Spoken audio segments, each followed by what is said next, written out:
મહારાજની જય રામા પીરની જય જગ્યા ભૌમ કી જય વધારેલા હરિગુરુ સંતોની જય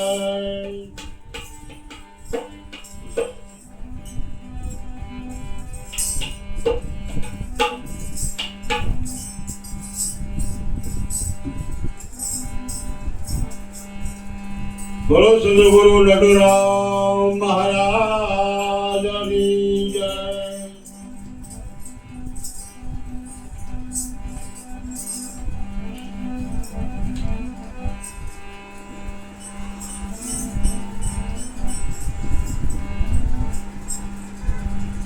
તો પ્રથમ વહેલા કોને સમરીએ અને કોના લીજીના માત પિતા ગુરુ આપણા વળી અલખ પુરુષ ના લીજીના તો આયો પણ દાડો નહીં આ મનુષ્ય દેહનું મરામ શેરનાજ ના કારણે ખોટી બોજા કરા તો એક શબ્દ ગુરુદેવ કાન દાકા અનંત વિચાર થક ગઈ મુનિ પંડિત એનો ભેદ નો આવે પાર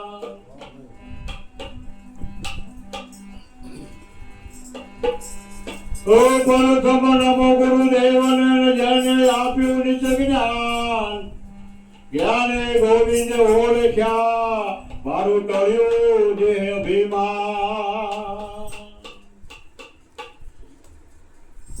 સતગુરુ મળી લે ને તો જ અભિમાન ટળે નકર નહીં ટળે બાપા આજે આ બરગુદર સોસાયટીમાં બીજ નિમિત્તે ભજન સેક્શન રાખ્યા જેવા વ્યાસપીઠ વંદનીય પૂજનીય એવા મંજીરો મહારાજ એવા વંદનીય પૂજનીય એવા સમુબા મહારાજ એવા ભક્ત ભુરાભાઈ જીડાભાઈ સર્વ સંતો વધારેલા એના ચરણોમાં આ દાસના કોટી કોટી વંદન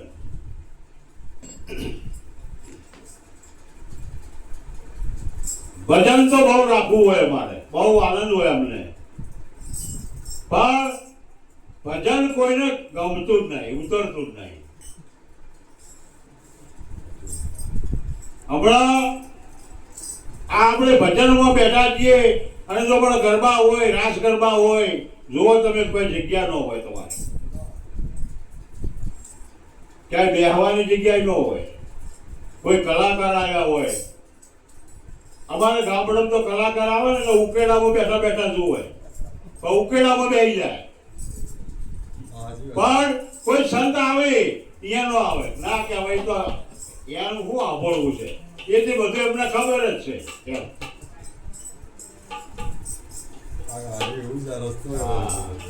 પણ કોઈ સદગુરુ મળી જાય કોઈ મહાપુરુષ મળી જાય અને જો ભેટો થઈ જાય તો બાપા બેડો પાર થઈ જાય એટલે કીધું છે કે ગાયે બજાય રોગ રીજાય તને હરી હાથ નહીં આવે મનસા માગણી જાગતા નર છે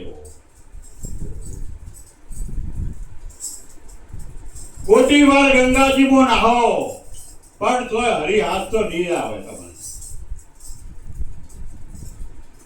ગંગાજીમાં નાહવા દો તો તમારો શરીરનો મેલ ધોવાય પણ જો અંદરનો મેલ ધોવો છે તો કોઈ સદગુરુ મળી જાય તો ભેળ પડે ને કે નહીં ભેળ પડે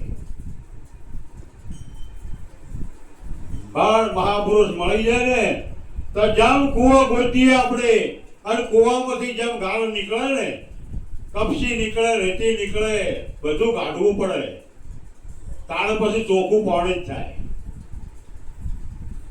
એટલે આ આવરણ બધા આપણે કાઢવા પડે તો આપણું મન ચોખ્ખું થાય તો જ ભજન નું લાગે ને કે નહીં લાગે એમ કોઈને હા અત્યારે બધાને વેકેશન જ છે ક્યાં ટાઈમ નહીં પણ આવું કોઈને ગમતું નહીં આ તો કોઈ બિરલા ઉતરી ગયું એની વાત છે બાપા પણ કોઈ સદગુરુ મળી જાય તો બેડો પાર થઈ જાય કે હું કોણ છું અને પરમાત્મા કોણ છે એની સદગુરુ ઓળખાણ કરાવે તમને. એ સિવાય ઓળખાણ થાય નહીં. અને એ ઓળખાણ થઈ જાય એટલે વાત પૂરી થઈ જાય. એટલે કીધું છે અમારા નિરોધ બાપુએ કે પૂરા ગુરુ મિલી આયા મેં તબ જાણો પૂરા ગુરુ મિલી આયા પૂરા ગુરુ की ये निशानी आपको आब दिखाया. પોતેમાં પ્રગટ કરાવે એ ગુરુ. અને જો કાલનો વાયદો કરે તો એ ગુરુ નહીં માનતા નથી. એક દીવો પ્રગટો અને બીજો દીવો અડાડો એટલે કેટલી વાર લાગે? એક સેકન્ડ નો થાય. પણ જો ગુરુ મળી જાય પણ ગુરુ એમ કે ના કાલ આવજે તો નકામું પડે. તો તમે તમારી ઓળખાણ નહીં કરો ને તારનો ભેળ નહીં પડે. તમે ગમે એટલું ગાઓ, ભજન ગાઓ, ગમે ગાઓ, પણ તમે ઓળખી બેસી જાઓ ને એટલે બધું આખા વિશ્વને ઓળખાઈ જાય. પછી તમારા ભગવાન જ દેખાય, બીજું કોઈ ન દેખાય. રામાપીર જ દેખાય. રામાપીરે પણ કીધું હતું અરજી પાછીને કે અગમ ભેદ જાણો. અગમ ભેદની વાત જોડી હતી કે અગમ ભેદ તમે જાણો તો આ વસ્તુની તમને ખબર પડશે. એટલે આવું આ સમજાય ને કે રામાપીર કોણ છે કોણ છે, પણ અગમ ભેદ જાણશો તો આનો તમને ખબર પડશે કે આનો ભેદ શું છે. પણ આ ભેદ જાણવા માટે આવા મહાપુરુષોના ચરણોમાં જવું પડે તો આ ભેદની આપણને ખબર પડે.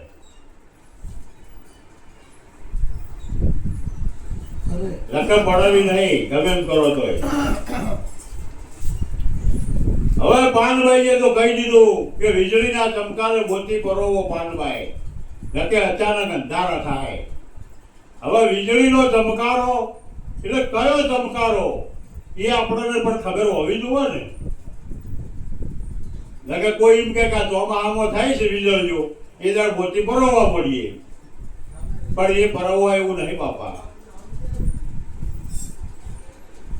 જો તમે જલારામ બાપાએ મોતી પરોવી લીધું હતું વીરપુરમાં. જલારામ બાપુના અહીંયા આયા હતા ભગવાન કસોટી કરવા અને પ્રસાદ લેવા બેઠા. એટલે જલારામ બાપાને કીધું કે તમે દક્ષિણા મને આપો. એક જમવું તો ખરો પણ મને દક્ષિણા હું આપજો. એટલે તેને કીધું કે તમે માગશો એ આપજો બાપુ, મારી ભાઈ હાજર છે હું આપી દઉં. પણ એ વખત ભગવાનને જમાડ્યા અને જલારામ બાપુના વીરભાઈને માગ્યા કે તમારી પત્ની મને આપો, મારું શરીર હવે નહીં કામ કરતું કે મારે સેવા કરવા માટે લે. તો વીરભાઈ કીધું તો વીરભાઈ કે બાપુ કહી દો કે ના પાડી દો. આવી કસોટીઓ થયેલી સંતોને. જો વીરભાઈને હુંપ્યા ને જલારામે ભગવાનના હાથમાં, એટલે જો સત્તાધારમાં ઝાલર વાગ્યા હતા. પછી સત્તાધારમાં આપા દીકાએ કીધું કે આ જલારામે મોતી પરોવી લીધું બાપા. આ મોતી પરોવી હોય તો મેળ પડાવો છે, સાથે મેળ પડાવો નહીં ગમે એમ કરો તો. પણ મોતી ક્યારે ભરાય? કોઈ સદગુરુ મળી જાય, કોઈ મહાપુરુષ મળી જાય તો તમારી ઓળખાણ કરાવે તો જ થાય, ને કે નહીં થાય.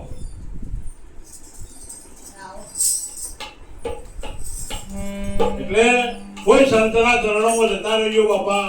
જાય ને તો ધન્યવાદ છે, અને કોઈ બાકી હોય તો જાજો એમ, તો આપણા જીવનો ઉદ્ધાર થઈ જાય એમ.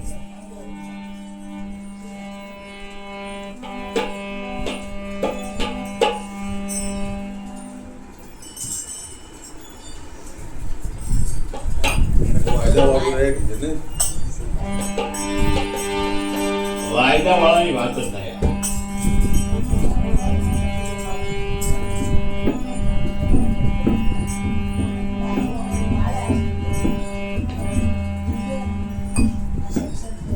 આ સદગુરુના હાથમાં કુંચી હોય છે.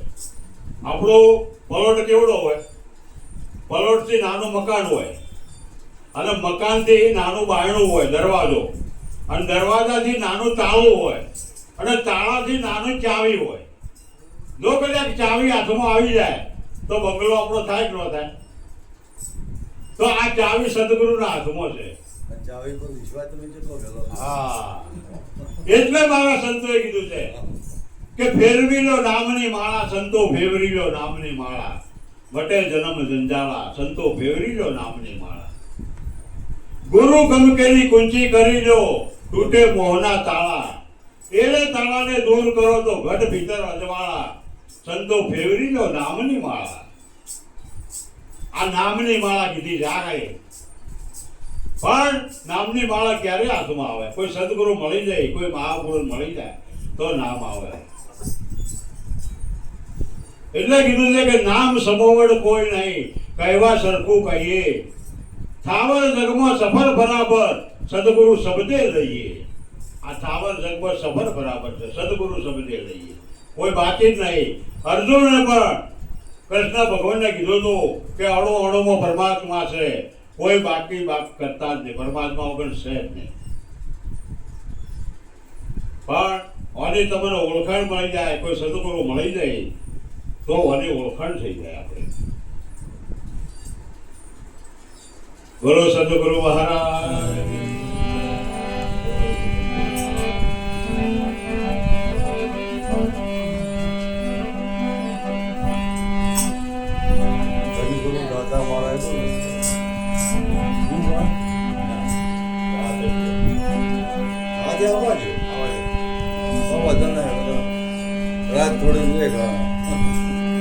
ધનગુરુ દાદા મારા,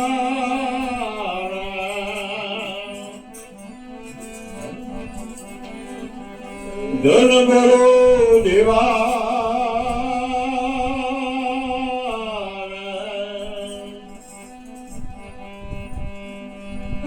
ગુરુજીએ શબ્દ સુનાયો.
ભૂમિદાન દેવા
સદગુરુએ મને શબ્દ સુનાવ્યો. આ વેલનાથ બાપા હતા અને એને આ વાણી બનાવીને તે દાડે વાણી એકદમ ન બને. વાણીનો મરમ હોય એ સિવાય વાણી બનાવ્યું લે. એટલે એ ભાઈ એનું નામ વેલોભાઈ હતા અને કોળી સમાજમાં હતા. પણ આ શિકાર કરે એટલે કોઈ હદ વગરનો શિકાર કરે, શિકારી હતો.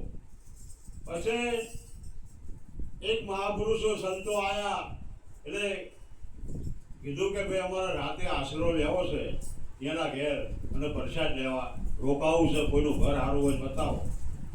એટલે કોક આપણા ગામના ગોદરે તો બધા બેઠા જ હોય ને રીધી સીધી. એટલે એને કીધું પેલો તો શિકારી હતો કે હવે તમે આ ભાઈના ઘેર જાઓ. વેલનાથ મહારાજ આ કે ભગત છે ને વેલો ભગત અહીંયા જાઓ કે એટલે ભગત નતો, હતો શિકારી, પણ કે ભાઈ તમને આશરો આપજે. આ જો આ જ્યાં બાપુ અહીંયા બે જણા હતા, રાતે રહ્યા અને સત્સંગ ભજન કર્યું અને એક જ નો એક છોકરો અહીંયાના. અને રાતે આ છોકરો વાડામાં ગયો ને એટલે હાફે ડંક માર્યો. આ છોકરો મરી ગયો રાતે. પણ એને ઘરવાળી બોલાયા, ભજન સત્સંગ આવી ચાલુ હતું અને ઘરવાળાથી ભાઈને કીધું કે અંદર આવો કે આપણા છોકરાને સાપ ડંક માર્યો. એટલે એને કીધું કે તું અત્યારે જે હોય એ મૂકી દે, પણ અત્યારે બાપુ છે ભજન સત્સંગ છે ચાલુ, હાલ કોઈ કહેવાનું થતું નહીં, સવારે જે થાય આવતું. હા, ભજન સત્સંગ પૂરું થયું અને હોઈ રહ્યા, આરામ કર્યો, ત્યાં લગી કોઈ બોલ્યું જ ન.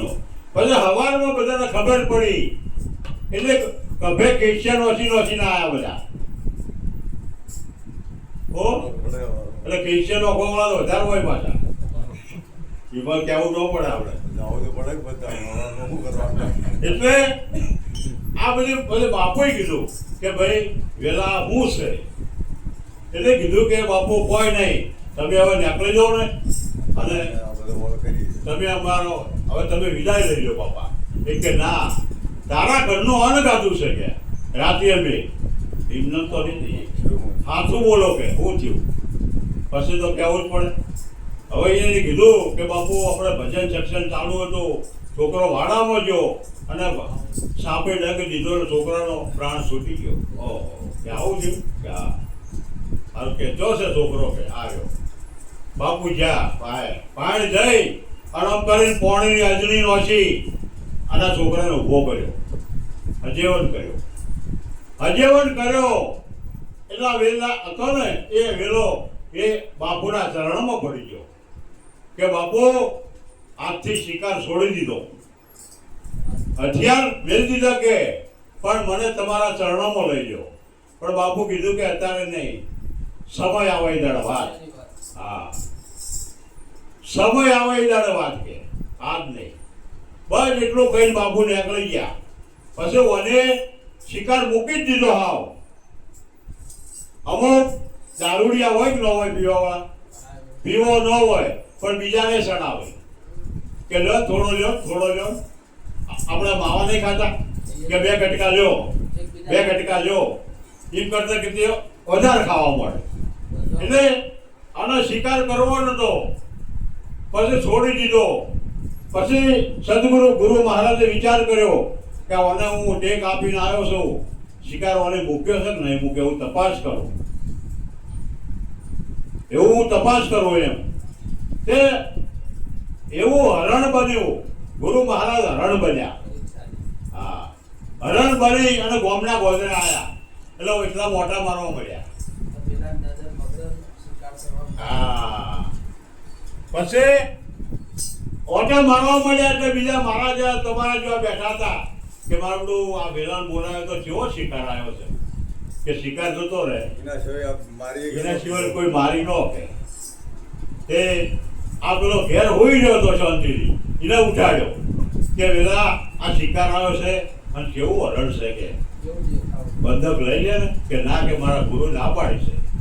બંદૂક નો ગુરુ જો મારી પછી એનો મન બગડ્યું એટલે બંદૂક ઉપાડી વળે કે ગુરુ વાંચો જોવા આવે છે. ગુરુ વાંચો જોઈ રહ્યા કે અત્યારે શિકાર કરી રહેવા દે ને. હા, અને લગભગ છેલ્લે 8 ગોળી મારી, 8 ગોળીઓ, અને પણ શિકાર હાથમાં નો આવ્યો, નાહી ગયો. એટલે ગુરુ મહારાજ એમની જતા રહ્યા આશ્રમે જા એટલે એ આના વેલો ઘેર હતો ને, આ શિકાર કર્યો અને કાલ તેડું આવ્યું કે વેલા તને ગુરુ મહારાજ બોલાવે છે કે ઓહો ઓમ કર્યું કે કાલ તો મેં બંદૂક ઉપાડી અને આજ તો તેડું આવ્યું કે હવે આ તો હવે અહીંયા જ્યાં એટલે ગુરુ મહારાજના બધી ગોળીઓ વાંચેલી કે ગુરુ મહારાજ તમે તો કોઈ કરતા ને અમે પાપ આટલા કરે, આ ગોળીઓ તમને મારી કરીએ. અમારો વાગે તમારો ને વાગે હા, કદાચ એટલે કે પેલા હવે રવા દે ને, કોઈ કહેવું નહીં. પછી કે કાઢવા પણ ગોળીઓ, પછી આમ ગોળીઓ કાઢવા માંડ્યો ને એટલે ક્યાં કરી છે ગોળીઓ, એ ક્યાં તો ગોળીઓ મારે છે કે ગોળીઓ ધોઈ જ મારી કે મને. અને એ જ દાડો પછી આ ચરણોમાં પડી ગયો કે મહારાજ હવે મને માફ કરી દો, હું તમારો ગુનો બહુ કર્યો છે. અને એ દાડો પગ ચરણોમાં પડી ગયો અને એ દાડો અને ધન ગુરુ ધન દેવા આ ભજન બનાવ્યું હતું બાપા. આ બધા સંતો કીધો બાપા, હું કોઈ જાણતો નહીં કે કોઈ ભૂલ ચૂક હોય તો માફ કરજો. હા, પરમણ એટલે કોઈ પરમણ વગર ભજન બને નહીં, એમ માર કહેવાનું. બોલો સદગુરુ મહારાજ